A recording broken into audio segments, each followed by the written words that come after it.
Now, this leads us to our learnings about open source, because I think that massively changed the game about open source.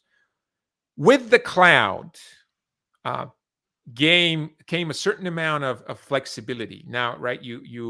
I don't need you to pay me money if I'm writing software. I don't need you to pay me money that would kind of pay for the entire development of the product that I'm giving you, right? Because remember, we're talking about binaries. I'm giving you the thing, and I want you to give me the money that pays for this entire thing, or at least the compound earnings pay for this entire thing.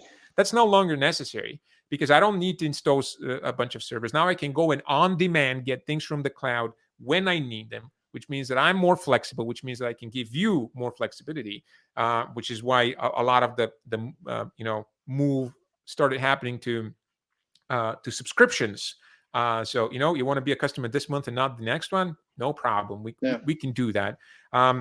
Now, this move and this incorporated flexibility now changed the relationship to the actual code that the companies had to the actual code. Remember how companies like Microsoft had this very hostile relationship to open source, and Google back in the day were very unique for fostering open source, probably because they kind of were already living the first days of the cloud.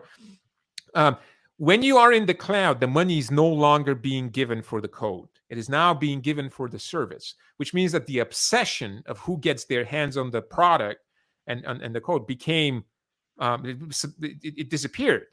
And I've seen this a lot with companies. The more a company has been dealing with selling licenses in the past, the more it has it had a hard time of embracing open source.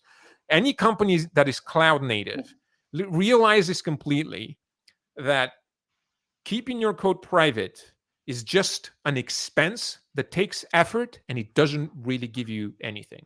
That's no longer a thing that's worth protecting that much. In fact, it's much better for you to just not spend the cost on keeping it secure and put it out there and potentially get a feedback for it. Yeah. It's not guaranteed to happen. Sometimes we oversell the open source story. It says like we can just put code out there and people come in and contribute. That doesn't happen. In order for people to do that, it has to solve a problem for them.